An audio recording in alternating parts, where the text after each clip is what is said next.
I'm Anna. I'm Ben. We're AutoSave. Welcome to our Today channel. Monogatari Second Season, episode 18. Last episode, Onoki Makeout Time. Last episode, Shinobu Makeout Time. This episode, Shinobu Pastime. You ready? Yeah. Sweet. Oh. Warning. Yep. Don't be jealous. Look at the art style. The leaves turning into bats. Whoa. Pinnacle of my vitality. Understandable.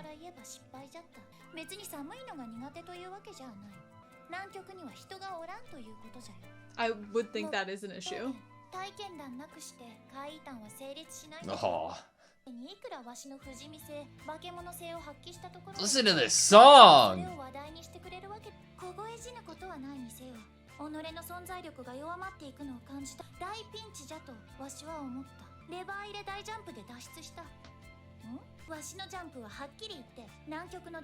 Wow. するとそこに兄計らんやこの国があったというわけじゃよ。湖に落ちた。その際、その湖を消滅させてしまったところからろくでもない鬼の物語。 Pointless story. I am so excited. The lack of maybe intention to even come to Japan specifically in the first place. Yeah. I just love, like, okay, yeah, you're in a place devoid of humans, so you as an entity feel like you are disappearing. Disappearing. It's great. It's like learning about the first Avatar. 私が湖に着水するとどうなると思う？そう。水が跳ね上がるじゃ。そして跳ね返った水がどうなるかといえば、ただ重力に従って地面へ落ちるだけじゃ。雨としてな。地面を割るような強烈さじゃった。わしはそこにたまたま雨を降らせた。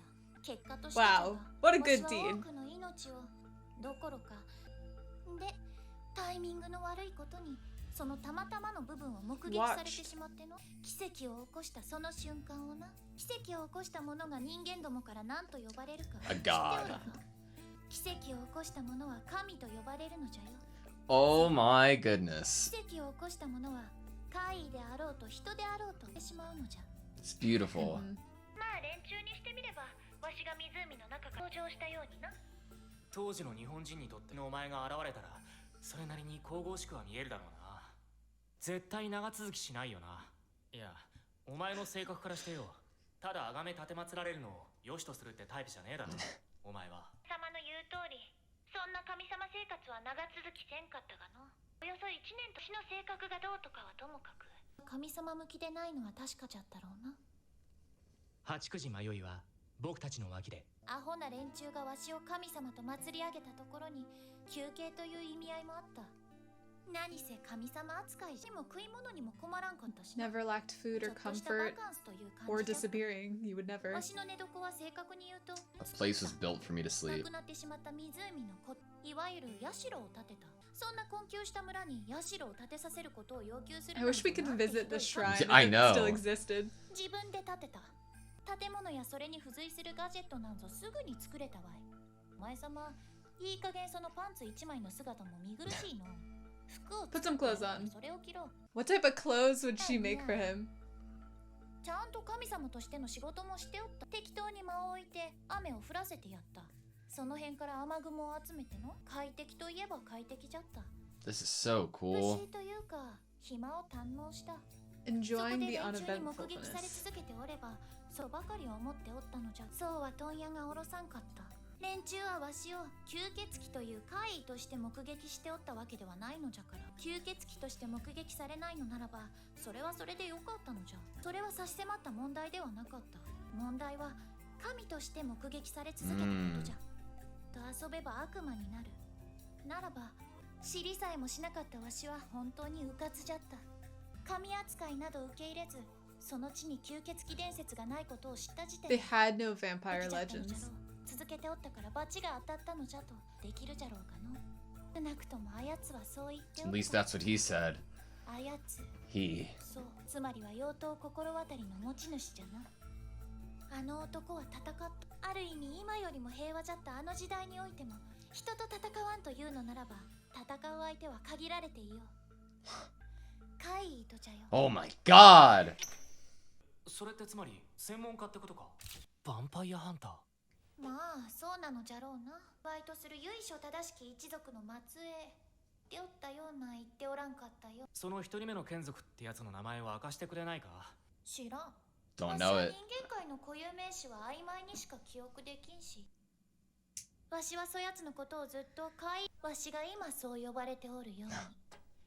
Like taking his name あの almost. 人間とは区別はつきやすかったし、便宜的にそいつのことは初代怪異殺しとでも呼んでおくか。妖怪退治 It's almost like a film reel rolling. 当然お前を退治しにどっかからお前の噂を聞きつけて。いいな。違う違う。しかしあやつはわしを退治するためにやってきたわけではない。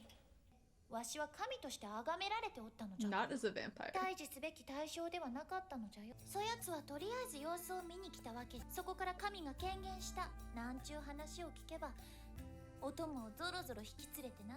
さながら大名行列のようなありさまじゃったぞ。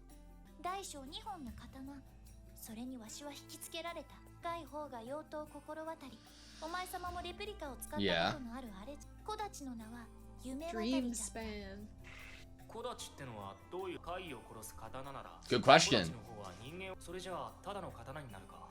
怪異生かしじゃよ。 Revives Revives夢 oddities. 渡りは怪異を生き返らせる。生き返らせるというのも変な言い方になってしまうが、怪異を復活させるための The 刀。 long and short of it. Like 以来 revitalizes. 定期的に連中は見回りにやってきて、その繰り返しじゃった。何度か連中の妖怪退治を手伝ってやったこと、背中を任せたのはその時じゃの。だったらそのまま神様になっちゃえばよかったんじゃねえのか。すげえ向いている風じゃねえか。まあ問題があるとすれば、お前にある吸血衝動ってことになるのかな。その吸血衝動という問題があるだけで十分じゃろうが、問題はそれだけではなかった。わしという吸血鬼の存在そのものが問題じゃったわけじゃ。 Was it drawing more? 怪異はキスショットアセロラオリオンハートアンダーブレードという存在が Attracts 怪異 oddities. を集める。 So she was putting them at risk て as くるの well. は怪異というより怪異以前の負のエネルギーじゃから、わしはうっかりしておった。箇所に長期間とどまってはいかんのじゃ。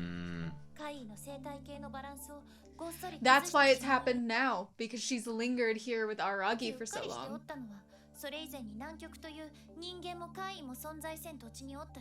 全くそこに集まっていないことにわしは全然気づかなかった。 It's hard to realize something you don't notice. こんな話じゃった。人が消えるという初代怪異殺しとも話し合ってみたが結論としてはこれは人間の犯罪なんじゃないかということになった。警察の仕事じゃとな。まとめると、わしは何もせんかった。近隣の住民が行方不明になり続けた。くなるまでそれが続いた。 Jesus. で、誰もいなくなったっていうのは。 Yeah, what do you mean by no one was left? お前の言い方、話しぶりじゃ僕は。それであっとる。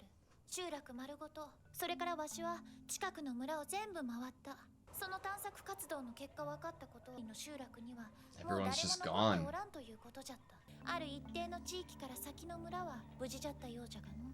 境界線。お前を信仰していたかどうかってのが境界線になっていたのか。そうじゃの。よ Wow. こう期して言うならば、わしを知っておったかどうか、ようやくわしは気づくわけじゃ。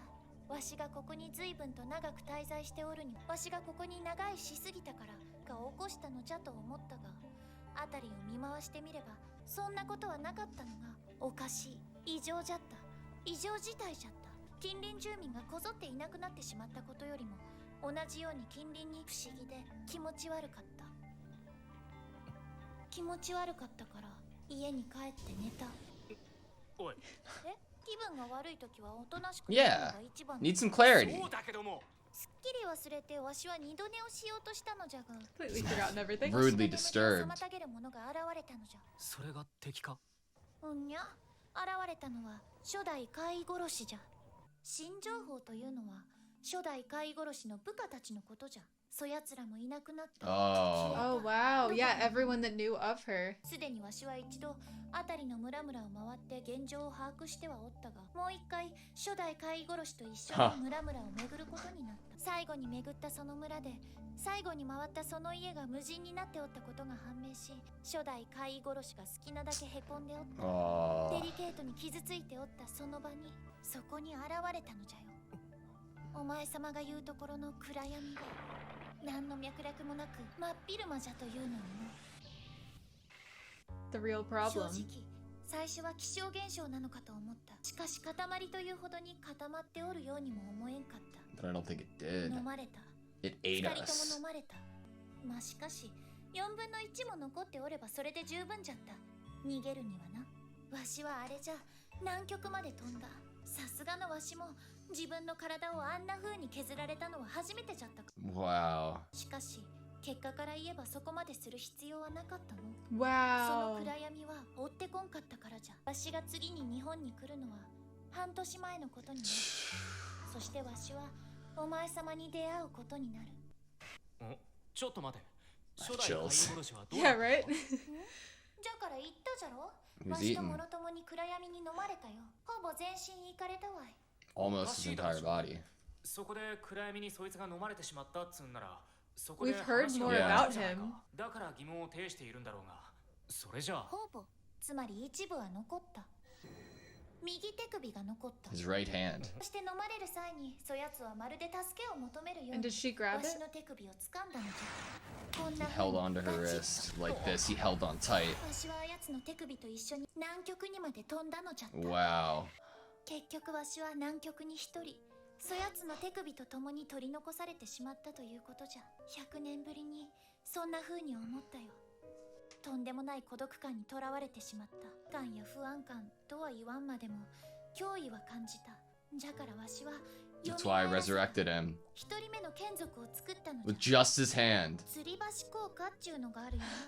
吊り橋の上の恐怖心から来るドキドキと恋愛感情のドキドキを取り違えてしまうとかの命の危機を感じる状態に追い込まれると生物は子孫を持ちやすくなるとか褒めようのない理由なのじゃよ。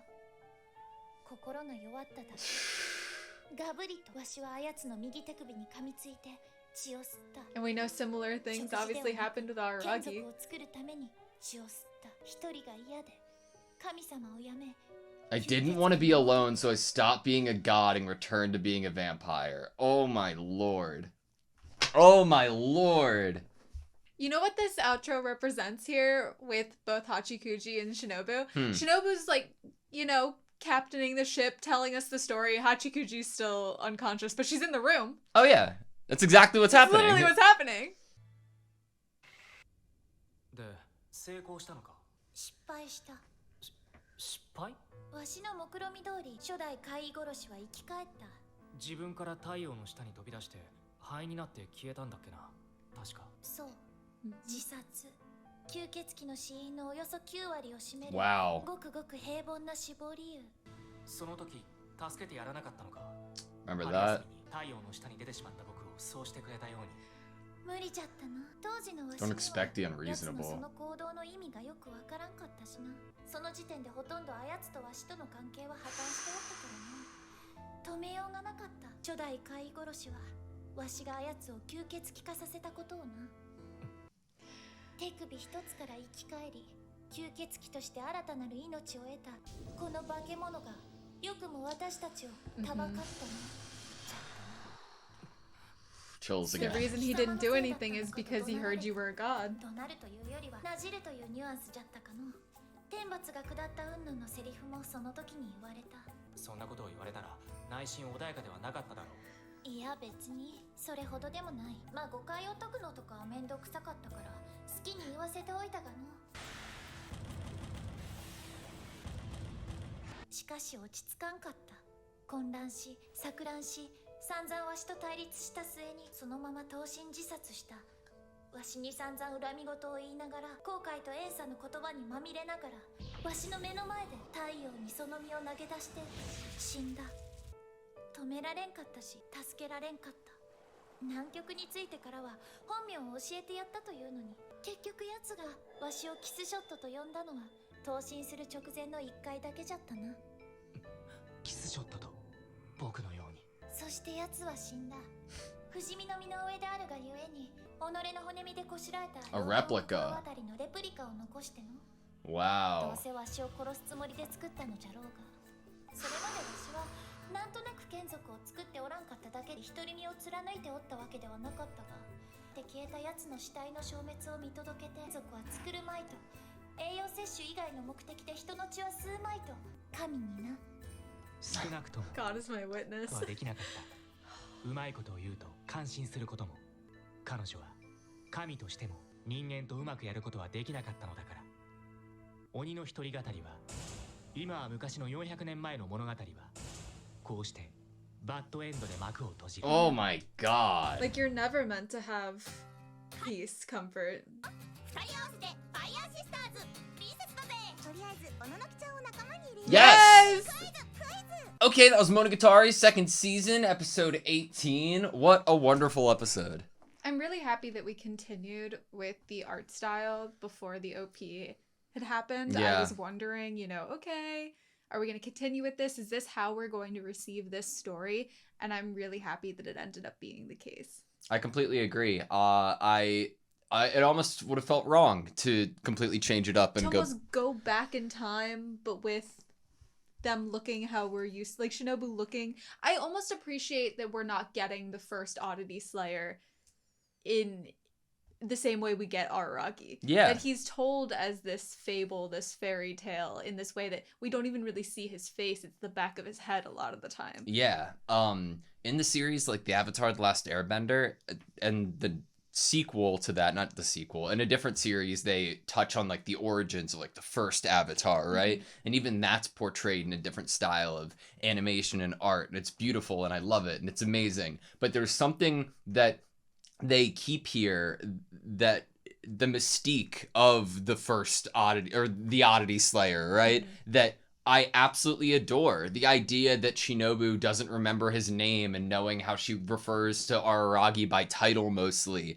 It makes perfect sense, but also in terms of like how alluring the entire life Shinobu has had and the mystery behind it, it keeps that intact, and it's Right. great. It does give, sets a tone for literally what's happening is we're being told a story from hundreds of years ago. Mhm. It really gives that. I also think it's a compliment to the artist's storyboarding and or the mangaka, if this is how they drew it. If they drew it, I don't know if it was a light novel first, but it's compliments to whoever came up with this being the composition of the storytelling aspect, because it is, I feel like, would be incredibly challenging to kind of mix mediums a little bit within a show.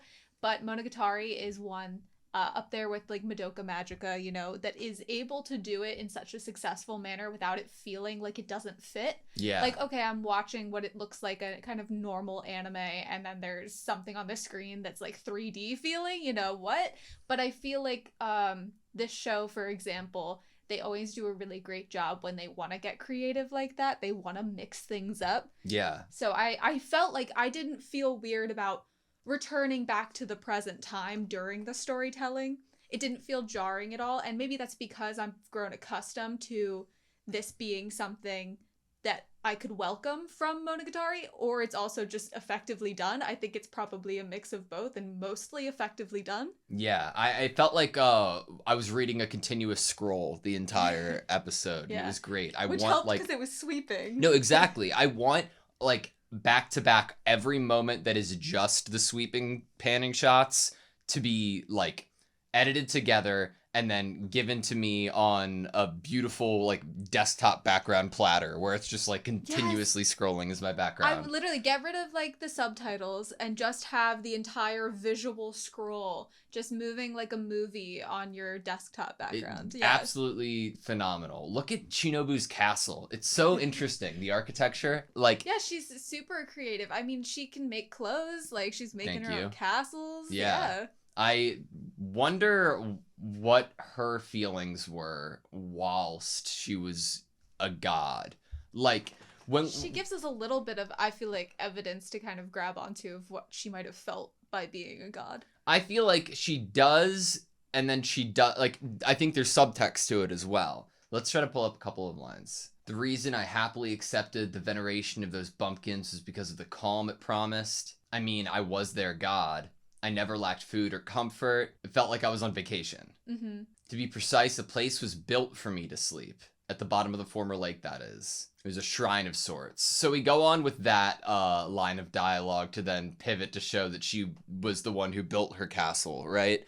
And I was more so thinking about how she was feeling and what her thoughts were about the villagers. Like, once they started to disappear and she went and started looking and seeing that they were devoid of life, and it might be me putting on too much of the Shinobu that we've gotten since meeting Araragi, but I almost feel like at the time Shinobu was feeling like disturbed and upset that these people were disappearing and thinking that inevitably it could be because of her. I think that she's the same Shinobu then as she is now for the most part. I think that across any timeline, she would agree with that she's always the same. Whatever action she does, whether they're different in a different timeline, she still believes it is her that it would do it and can understand why things would happen of the sort.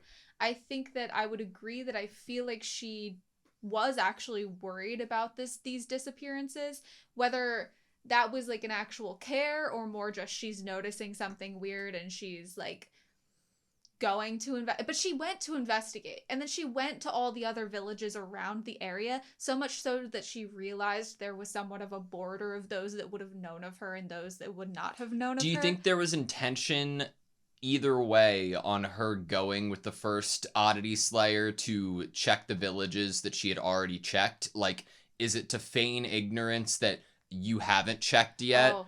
Or is it like you're checking again in hopes that you might have missed something? Are you like, is there any further motive than what was given as fact, you know? I think that my initial read of it was a desperate desire for someone else's eyes to notice something that you did not. That's how I took it, is like, or he wants to go check because he doesn't believe you, and you're like, I already checked. But I don't feel like their dynamic was as such, because he believed she was a god at that point. And so if she was like, I already checked it, this is the situation, there's no evil presence, I don't know if he would have been extremely pushy to go check himself. It feels much more like together they decided to go and actually investigate again together in hopes that one of them would see something that the other person can't. Yeah. That's how I took it. What do you think is the darkness phenomena? Do you have any guesses? Because I have a couple. So I don't really have any guesses for what the darkness phenomena is. I think we just get a little more of a why now, which I can answer that question after you give your guesses of what you think the darkness What do you think the phenomena why is. now is? So I feel like we were asking this after last episode of like, okay, well, why now? If it's something that's seeking out specifically Shinobu, why did it not appear sooner? Mm-hmm. Well, we're told by her that her stint in Japan, her time there, that she was being worshipped, kind of came to an end after a year. But the disappearances, I would imagine, had been slowly accumulating until everyone was gone. She has currently been here with Araragi, she says in this episode, for half a year. So I would assume this is the initial showing up of the darkness, and then over the course of the next 6 months, would it be leading up to that first year disappearing people? Okay. I have a different take. I'm going to bring up two lines. One, both of us I know adored. At 1925 it was around. I didn't want to be alone, so I stopped being a god and returned to being a vampire. And she's like hugging the hand, like and cradling it's it. Fucking beautiful, isn't it? Mm-hmm. And then the second, though, being the problem was my very existence, my very being as an oddity and a vampire. My very existence as a vampire called Kiss Shot attracts oddities. Mm-hmm. Right, Darkness is an oddity. overstayed.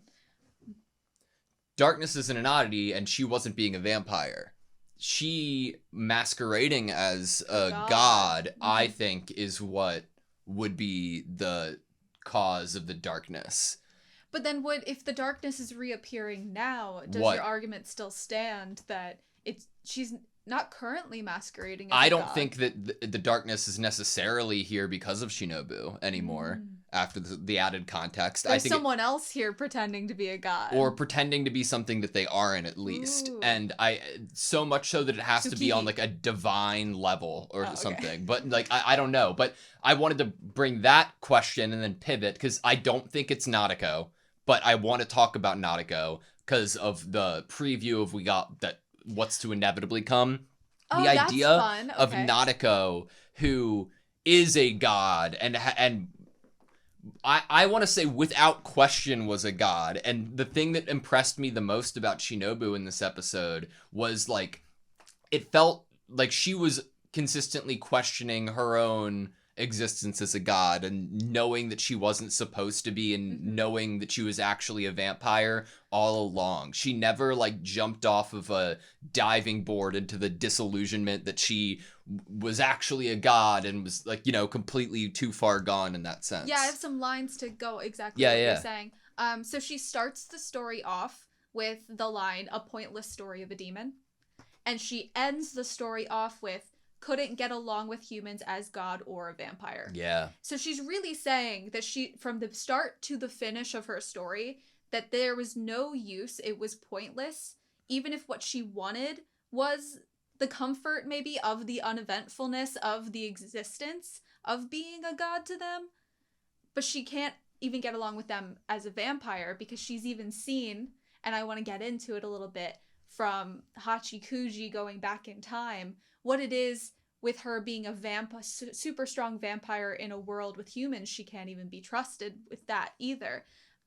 I think that she really spells out how she feels about the whole situation, how she feels about herself, with how she kind of even bookends the story from start to finish. And to tag on to what I just said, because I brought up Hachikuji and going back to the past, I feel like this is something I've been like itching to bring up into this discussion so far, and I feel like I've kind of skated it a few times in some of the things that I've been saying. Obviously, we know in the outro portion, we have Hachikuji on the bed, you know, Shinobu's on the bed. They're together both in that we know that Hachikuji's in the room here too, so I feel like it's really purposeful to kind of bring... I mean, Hachikuji's also a part of the start of Shinobu time. Yeah. So I feel like it is really pertinent to bring up what it is that we learn about Shinobu and what happens with Shinobu during Hachikuji's part of Monogatari Second season. And I feel like it tags onto the idea of blame, which is something that you can wonder, does Shinobu feel any blame of what happened? And she was apparently being cursed by her first kin so much. He was slandering her, he was yelling at her, he was blaming her, the blame she might feel toward herself. And it takes me back to when we first are in the past kind of realizing that it was Shinobu within that timeline that turned everyone into vampire zombies. And Aragi tries to kind of save her from the blame a little bit. Like, it's not you. It wasn't you. It was that Shinobu. Yeah. And she's like, but it was me, and I can understand why this inevitably happened. Like, she has come to a position where she is totally willing to shoulder responsibility and be completely aware of the negative sides of her being a vampire and an oddity. It also makes sense, like she's self-aware, like, and self-aware of what her relationship to Araragi and what their relationship is to her. Mm-hmm. And I think she would say, if he was to question, oh, well, you haven't been drinking people's blood and you haven't been going on rampages to the people in Japan now, she'd be like, yeah, but I could inevitably end up doing that. Like, don't trust me fully. Which honestly kind of lends to what Ononoki said before Shinobu told her story in last episode. Ononoki brings up the idea of this mutual trust in this relationship. Is that really to bring up here the idea that you're having mutual trust with something as unpredictable as the extremely powerful oddity that is Heartspan? Yeah. Also, bringing up Ononoki, thank you so much, Fire Princesses. Like, in the ending, I love bringing up the idea that Ononoki's the first one that we're going to go out for. The first one that they would offer, the gift, the privilege to even be together with them in any way. The Fire Systems, the Fire Sisters, now the Fire Princesses. Man, I really... Every time that I feel like we watch an episode of Monogatari second season, it makes me want to go back and rewatch everything we've already watched. Like But this time, specifically Kizu. God damn it, do I want to go back and watch Kizu. Like, I'm glad we had the same feelings about that. I think that Kizu did more than enough in letting us know about Shinobu's past to help us understand why she did what she did and what her actions were. But upon this episode, like, hearing the similarities that it's exactly what, granted, he only called Shinobu at once, but calling her Kiss Shot as the same name that Araragi has used for her is one thing. But in getting details of they had conversations and discussions, and then Shinobu went on to ignore him, and then with that he stepped into the sun to kill himself. Like, having that and having our ideas vaguely enough about how Shinobu might feel and what her emotions are, specifically regarding Araragi, it makes so much sense what she was trying to do in Kizu by trying to die. It almost felt like penance. Did you feel at all, like, were you even worried for a second that, like, some retconning was happening? No. With when I didn't either. Like, she ends her story and Araragi was like, you told me some things, and you didn't include those things in this story. Yeah. So I feel like there's more. And I was definitely, like, really happy once he said that, because I was like, yes, that's what I'm saying. You said things to us in Kizu, and I will not forget those like, things. when they were saying that the darkness, like, engulfed them both, that you were like, wait a second. Stopping the story before he got to be a kin. We saved him, basically. Yeah. Brought him back to life, but as a vampire from his hand. You know, when we, like, stop, and then to the suicide, you know, that we stopped the story before there. I was like, hey, I remember Kizu. Come on, give me more of the story. Yeah, 90% of vampires end up dying in the same way that the first Slayer did. But pedestrian was what she pedestrian. called it. Would you say that 90% of vampires dying would be intentional, though? Because, like, whilst you're saying that the reason for death was pedestrian because it fits with that 90%, are all 90% willingly doing it? And was that the case here? And even if it wasn't willingly, like, because it wasn't. I misspoke there. Sorry. But I want to reread what Shinobu was saying after the first end credit, right? Mm-hmm. So you were successful. I was not. You weren't? The first Oddity Slayer came back to life, as I planned. But perhaps he just wasn't as strong as you. I suppose I should have been more caring. I think you said he ran out into sunlight and turned to ash, right? Yes, he committed suicide. Roughly 90% of all vampires die like that. It was a pedestrian way to die. You didn't save him then? You saved me when I wandered out into the sun during spring break. Don't expect the unreasonable. At that time, I didn't understand the meaning of his actions. Besides, we had confused discussions until he committed suicide. So at that point, our relationship had already thoroughly broken down. I had no inclination to save him. He was furious. He was furious I had turned him into a vampire. The first thing he said after I resurrected him from nothing but his hand and given him a new life was, "How dare you dupe us, you monster." He screamed that everything was my fault. That's also when he mentioned divine punishment. He blamed the disappearances and everything else on you. He thought the darkness was your doing too. What did you do? Whatever the reason, you did save him in a way. There's no way you could have still been calm after what he said. Resolving the misunderstanding would have been frustrating, so I just ignored him. I figured he was just a bit confused and would eventually calm down. And then Araragi has some internal thought. That can't be true. I remember during the episode, all I could read was "that can't be true." And I was like, okay, something in what she's saying, he doesn't believe she's being completely honest. There wasn't the tiniest, smallest, minutest wish to save him. That can't be true. If she were that kind of woman, then I wouldn't be here now.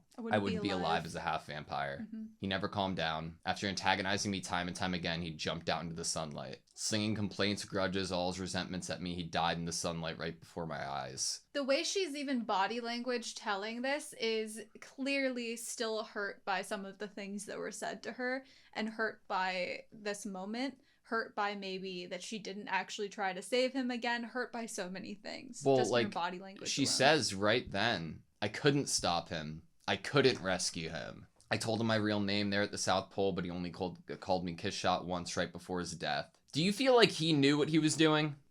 It's a hard question because, like, my default is no. Araragi happened didn't with realize Araragi, what was right. happening, and that comparison is made. But the idea of not being like it's complex because like it's being given to me that he didn't realize it, and whilst burning, it goes within that whole narrative of like kiss shot. I'm going to be insulting you and complaining to you about everything because this entire thing's your fault. Like it comes from that angle, but I don't know. So I feel like everything we were given in terms of who he was in his human life and the way that he was turned into kin, the way that, as he would have said, he was duped by a monster to believe that she was a god and that she is the reason the darkness came and ate everyone, basically. I feel like I left Kizu feeling like there was something he did what he did with knowledge that the sun would do what it did, because of the inability to deal with that like immortal life and the life of being a vampire, drinking humans' blood, being something that's feared, that life of an oddity that is something that he couldn't stomach for as long as she has. Yeah. And then we go into, as a memento, he left me with a replica of Heartspan that he made from his own flesh and bones. Leaving someone a memento, most of the time you'd think of it as a positive thing. I bet he made it to slay me one day. Yeah. Like, okay, so there's two things here that I wanted to unpack. Along with Heartspan isn't the only sword. We have Dreamspan and how it's able to resurrect oddities. That was one of my last things that I wanted to talk about was Dreamspan. Are we gonna assume that Dreamspan was consumed with him, as well as Heartspan was? If we have a replica of Heartspan, why would we not maybe That have wasn't a my replica? question. What was Dreamspan consumed with him? If it With was by the darkness? Hmm? By the darkness when the darkness ate him? Yeah, I mean Heartspan I 'Cause assumed was, It would right? have all ended up in the darkness if only his right hand was...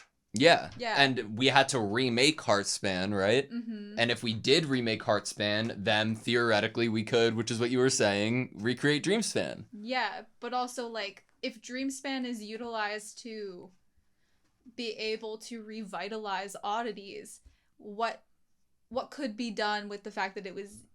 I mean, the darkness isn't told to us as an oddity, but something with that power being taken in by something with such negative energy in this world doesn't also sound amazing.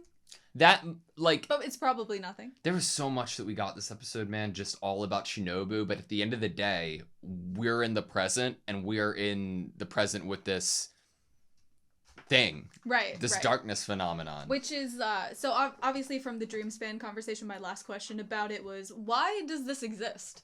If he's a oddity slayer, and he's the first one with that, why does he have a sword that can revitalize oddities? There's complexities to it. Don't you think Oshino would want it?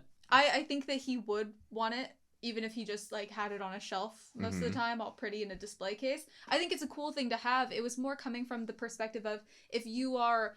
I guess we've been given so many different lines of thinking in terms of exorcists and vampire slayers and why they do what they do and how they actually feel about oddities. And, you know, we've been given a large spectrum of how each individual kind of personally feels. So I guess you could say that there were times where he might have used Dreamspan. I just wonder what those times were.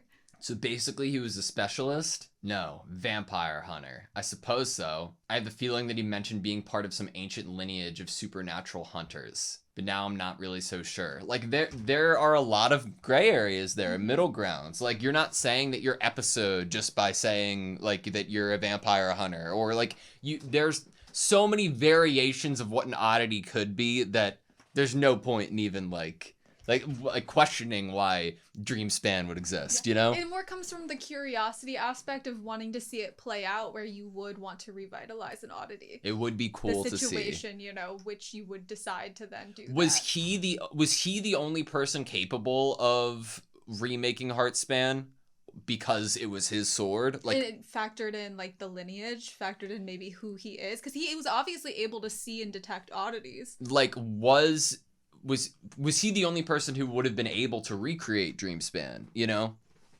I don't know. It's quite possible. And if he wasn't, would it be like a lineage question? Mhm. I'm not sure. My last question is, what does this mean for the people of current day Japan?